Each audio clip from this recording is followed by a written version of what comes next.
Hello and welcome to the DVB Newsroom. I'm Nora. I'm joined in studio by Ashley South, the author of Conflict, Complexity and Climate Change, Emergent Federal Systems and Resilient in Post-coup Myanmar. Thank you for joining me. Thank you for having me. The UN Climate Change Conference, COP29, was held in Baku, Azerbaijan. What is the COP and did anyone represent Myanmar at COP?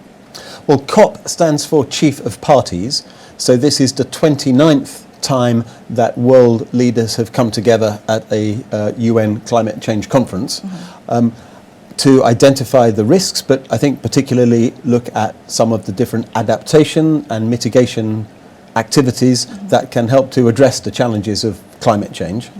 The COP27 conference was held in Glasgow in the UK, and that was just after the February 2021 coup. And the SAC junta tried to attend that conference, and I'm glad to say they were not allowed to attend because, as we know, the SAC is illegal and illegitimate. Last year, there was no Myanmar representation at the COP. This year, Myanmar is represented through a team from Korthule, which is the Karen Free State in Myanmar, as I'm sure you know. So the situation we have at the moment is that Myanmar has developed a nationally determined contribution plan that was actually put together by the previous NLD government. And at the COP27 meeting in Glasgow, both the SAC and the National Unity Government, Ministry of Natural Resources, both submitted a Myanmar nationally determined contribution plan to the Glasgow conference. That plan is rather top-down, state-centric. There was very little consultation, and it's actually the same plan that was submitted by both the SAC and the NUG.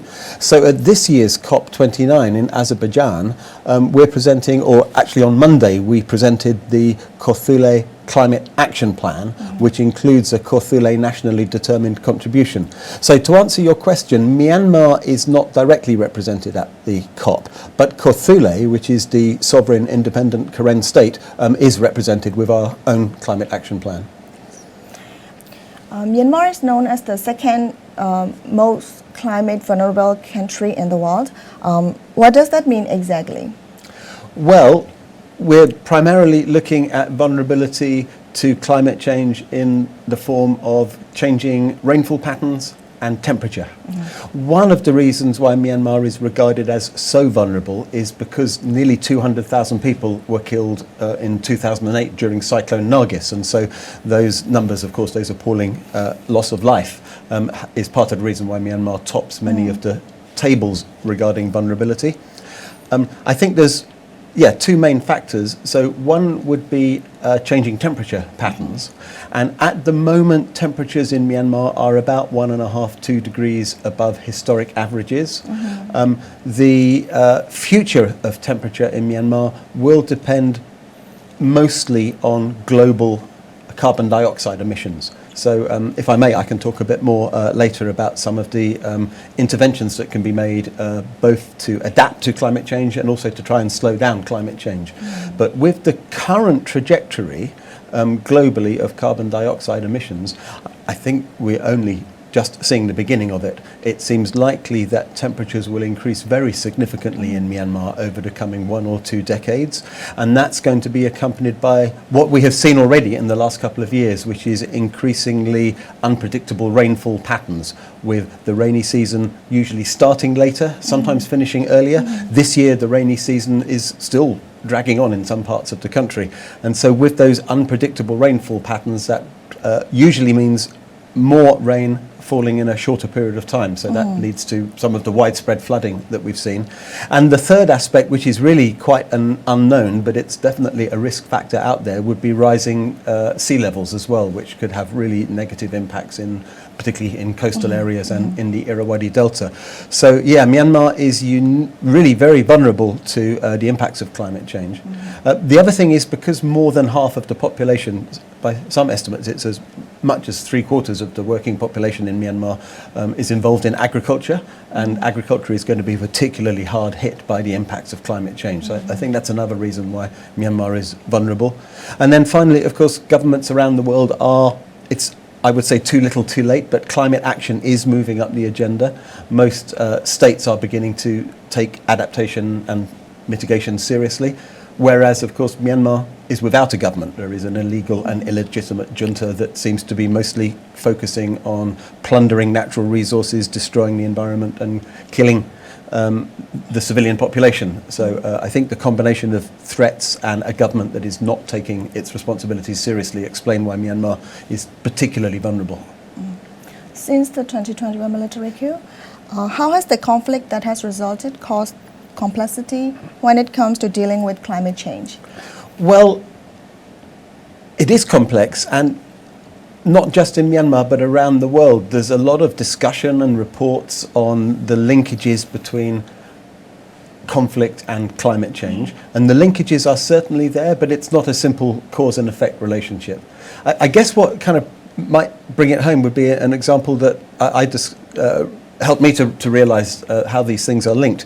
I was traveling in Karen areas in January this year, and talking to farmers who had lost their crops as a result of the flooding last year in the eastern Baku region, and of course even worse, the flooding this year.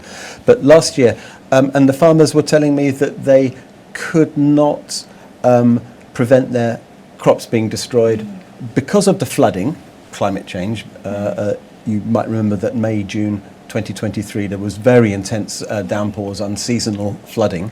But also the flooding was particularly damaging because the farmers could not get into the fields and repair their irrigation systems. And the reason they couldn't repair the irrigation systems was because of the armed conflict and fear of airstrikes and violence from the Myanmar army. So I think it's an example of how climate change and conflict come together. In this particular occasion, in June and July, the rice farms in the area I visited were very, very badly affected. Most of the rice seedlings were destroyed, but the local farmers replanted with a different rice variety, and they managed to get an okay harvest, I think, last year. So that introduces another really important part of this, which is the bottom-up approach, which is so essential to climate change action, that it was actually farmers without any outside support, using their own resources, their own knowledge, actually choosing a climate change adapted type of seed to replant and achieve some success. So yeah, I think that's a really good example of climate and conflict linkages, but also how the solutions are often really to be found at the local level. What are the risks of international climate funding being misappropriated by the junta? How can this be mitigated? Right. Well, my view is that there should be no international climate funds going anywhere near the SAC junta. I think the junta is illegal and illegitimate, and so in that case, where does climate action come from? I would say that particularly in the post-coup context, we do see new political structures arising in Myanmar. I mean, I've written a bit about this, and of course many people are talking now about emergent federalism. And so we can see in Karen areas, Kachin areas, and many other ethnic nationality populated parts of the country that ethnic armed organizations, civil society actors, local communities are coming together to manage their own lives in the fields of health and education, and also climate action. So I think one part of the answer to that is to say that really support needs to be redirected towards these local climate actors. And that should be in line with international climate finance priorities. I mean, if we look at some of the recent declarations, and I expect we will see more coming out of the present COP29 in Azerbaijan, there is a strong commitment by climate donors to work at the subnational level. I think we know from other sectors, for example, disaster risk reduction, that effective action is much more likely to reach communities if it is delivered at the local level. In Myanmar, where we have an illegal central government that is quite incapable of this work, I think that it really presents a strong opportunity to work with subnational authorities such as the Karen National Union, the Kachin Independence Organisation, and then also state-level bodies, for example, the Karenni State Consultative Council, the Ta'ang Political Consultative Council. All of these bodies have fairly high levels of capacity, strong intention to work on these issues, but they don't have the technical or financial support they need. So if international climate finance is serious about working at the subnational level, I think Myanmar is the perfect opportunity. Plus, there's a lot of talk about the need to work in conflict-affected countries, but most climate finance still goes to middle-income countries. And of course, Myanmar are very highly conflict-affected. So I think it's actually almost a challenge for the international climate finance industry.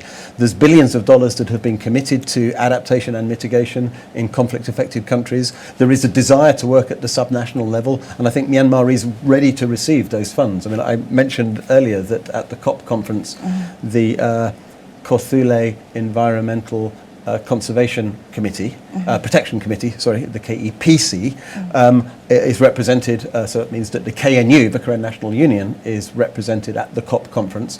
We have a 10-year plan, the Kothule Climate Action Plan, which is a pretty sophisticated strategy of a range of different climate change adaptation activities and also mitigation activities, very much based in community consultations, working with CSOs and with the Karen National Union. And we were very excited to present that at the, my colleagues presented it at the COP conference. And I think this is a really good example of a climate action plan that could definitely be supported. It will need substantial technical and financial input. We're ready to go. And, you know, the forests of Kothule, Kachinland, other parts of Myanmar as well, of course, these are some of the best remaining forests in mainland Southeast Asia. So really globally important for climate change mitigation, by which I mean that the trees draw carbon dioxide out of the atmosphere through photosynthesis, and then it's sequestered in the ground through roots and mycelial systems. So we really do hope that the globally important contribution of Kothule forests will be recognised, and the KNU, the CSOs working on this project, and particularly communities, are very much committed to protecting the natural heritage, and they've been doing that for centuries with indigenous sustainable livelihoods and forest management. So that's beginning to be recognised. Great. And we really feel that with the right support, we can make a globally important contribution to climate change mitigation, and at the same time support sustainable indigenous adaptation practices. So while the possibility of working through central government authorities in Myanmar, I think, is almost impossible after the coup. The NUG is mostly government in exile and certainly has very little mandate when it comes to natural resources government. And of course the SAC is an illegal criminal junta. So I really think it is time that the custodians of the forest, who have been managing responsibly these resources for many, many centuries, should be given the support they need to keep doing that in the context of a vicious civil war. UN High Commissioner for Refugees, Filippo Grandi, released a report called No Escape on the Front Lines of Climate Change, Conflict and Forced Displacement.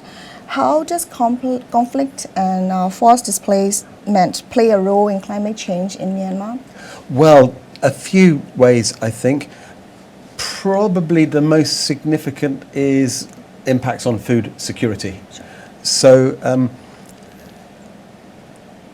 we are already, I think, beginning to see the first really negative impacts on rice and other crops because of the changing temperatures.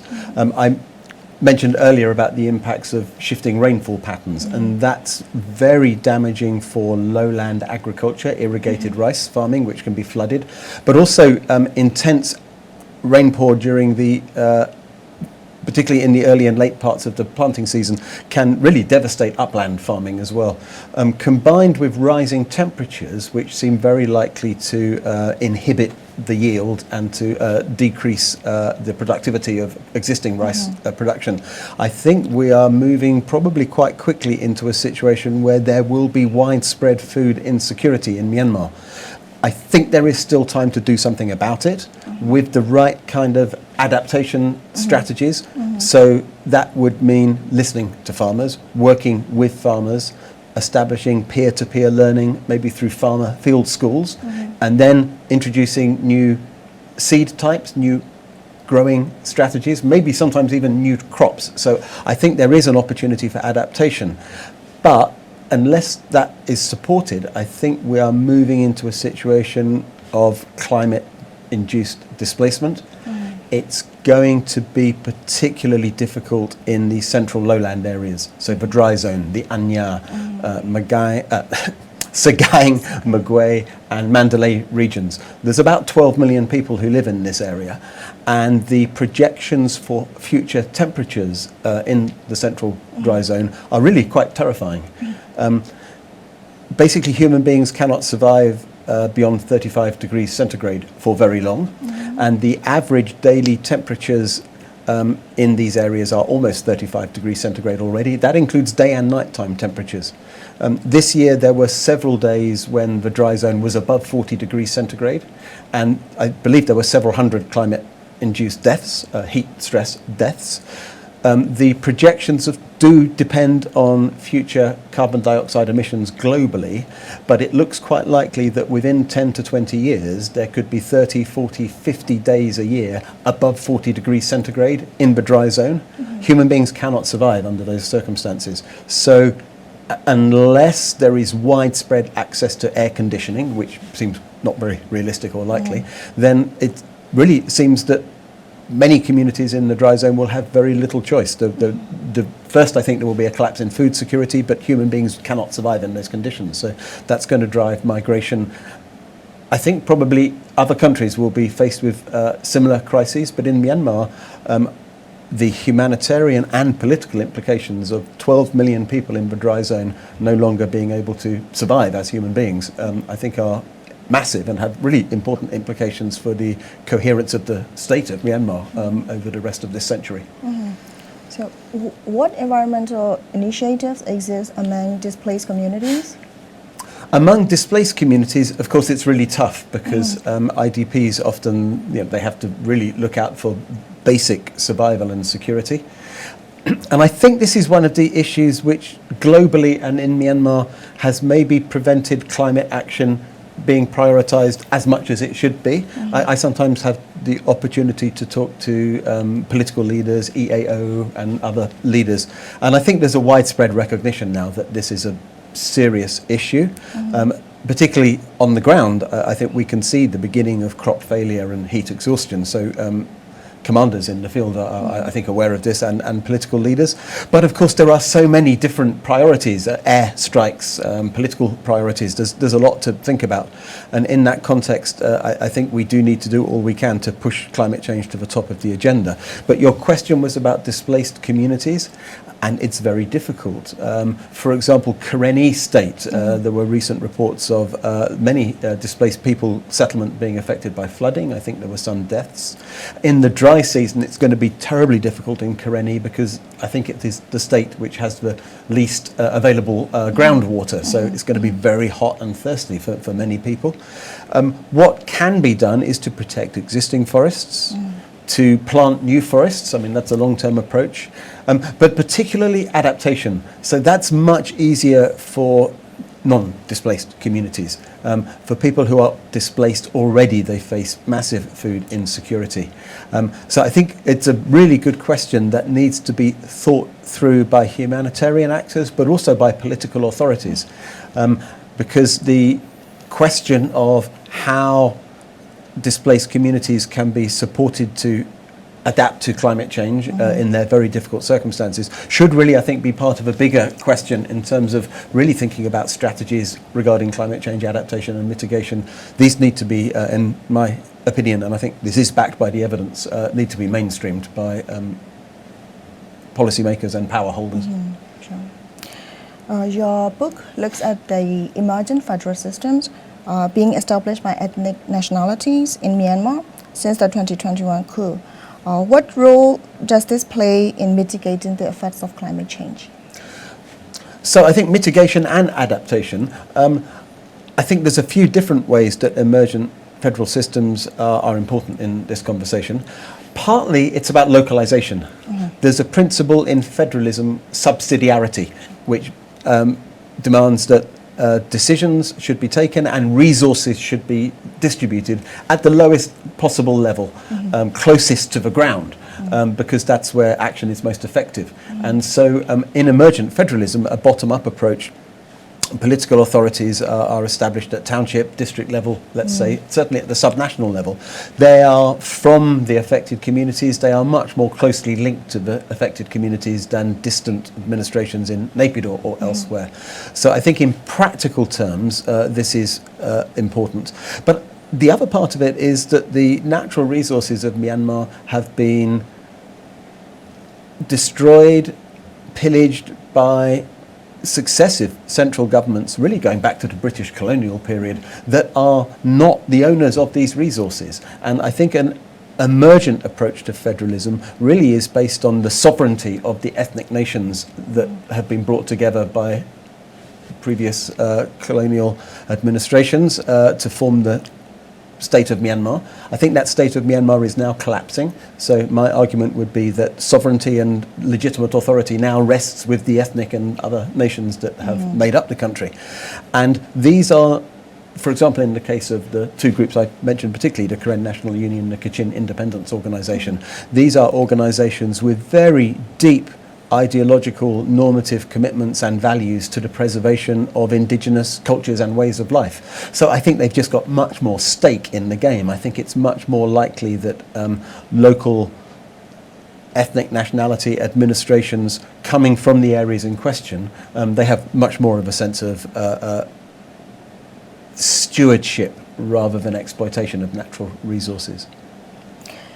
How do Myanmar's climate challenges impact the broader region? I mean, its neighboring countries? Yeah, no, very good question. Yeah, I think in a few different ways.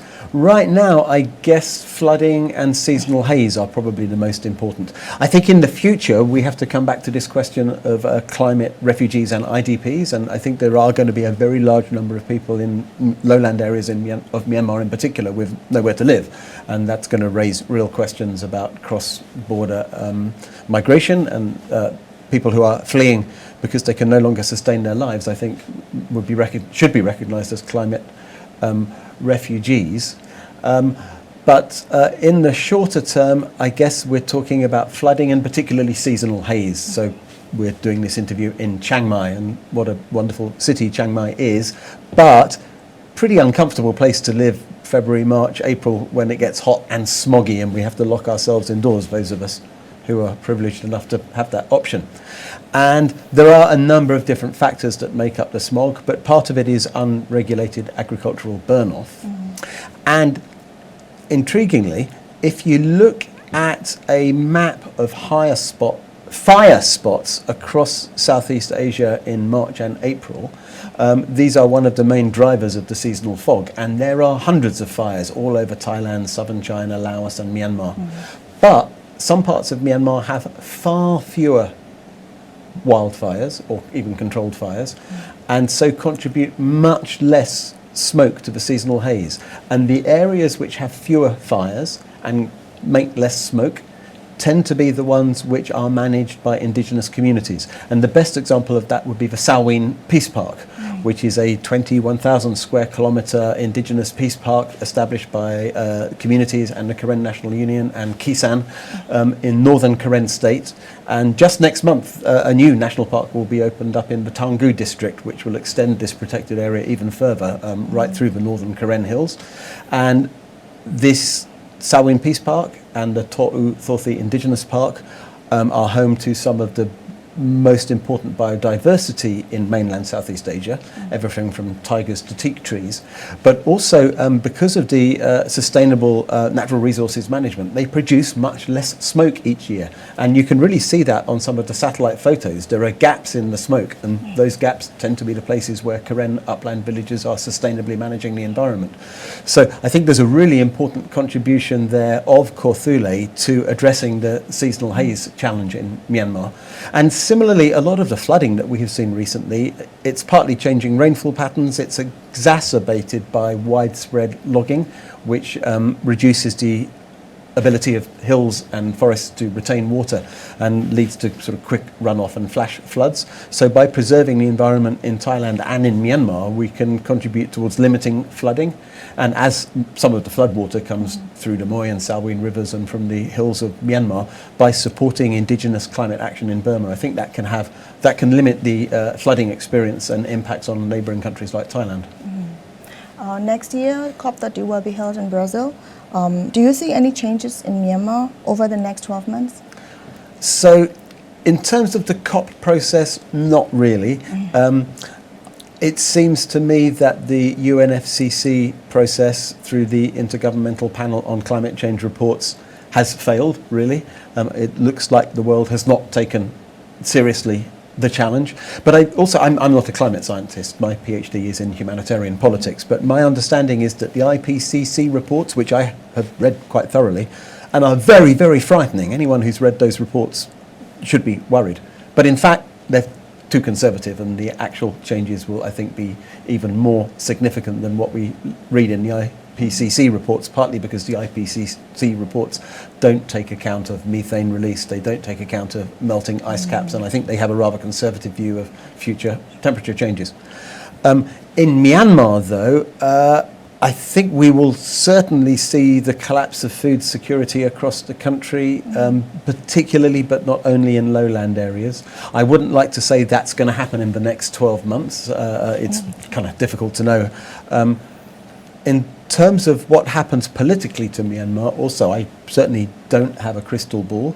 I find it very, very difficult to imagine that anything looking like a central government can be re-established in Naypyidaw, whether that is under the SAC junta, who I certainly regard as evil and illegitimate. They should all be in jail. But it's very difficult to imagine any future government regime really being able to impose centralised rule in a context particularly of the climate chaos that is almost inevitable in the coming years. So I do think the combination of conflict and climate change are going to drive more and more an awareness that what I'm calling for now subnational political authorities, but I think they're really kind of sovereign state authorities in Korthule, in Kachinland, in Ta'angland, in Monland, etc.